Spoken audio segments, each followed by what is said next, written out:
Subscribe করুন কীর্তনিয়া study সেন্টারকে বাংলায় অঙ্কের সমস্যা সমাধান করতে। জোয়ার এবং ছোলার বাজার মূল্যের অনুপাত 2:5 এবং একটি পরিবারে ব্যবহৃত পরিমাণের অনুপাত 4:7। জোয়ার এবং ছোলার ব্যয়ের অনুপাত নির্ণয় করো। এই অঙ্কটা করার ক্ষেত্রে তোমাদের মাথায় রাখতে হবে যে যখন এখানে বলেছে ব্যয়ের অনুপাত বের করতে, তাহলে ব্যয়ের অনুপাতের সূত্র হচ্ছে ব্যয়ের অনুপাত। এর সূত্র কি আছে? সেটা আছে মার্কেট প্রাইস মানে এমপির অনুপাত, মানে বাজার মূল্যের অনুপাত, ইন্টু ব্যবহারের পরিমাণের অনুপাত, মানে এই যে ব্যবহারের পরিমাণের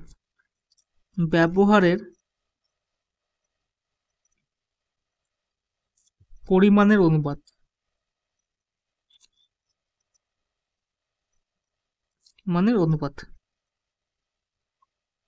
তাহলে এবার ব্যয়ের অনুপাত আমরা বের করব। সুতরাং তাহলে ব্যয়ের অনুপাত কি হবে? বলছি না, ব্যয়ের অনুপাত, জোয়ার ও ছোলার ব্যয়ের অনুপাত, ব্যয়ের অনুপাত রেশিও সমান সমান জোয়ার, এটা জোয়ার ইস্টু ছোলা। কি হবে দেখো, তাহলে হবে এখানে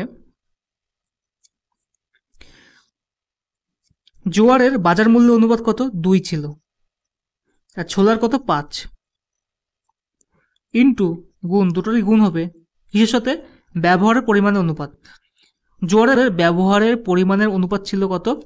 4, আর ছোলার কত ছিল? 7। তাহলে কি হচ্ছে? জোয়ার ইস্টু ছোলার ব্যয়ের অনুপাত হচ্ছে 8:5-7-35। তাহলে আমাদের অপশন হচ্ছে অপশন নাম্বার এ হচ্ছে সঠিক অ্যান্সার। বোঝা গেল?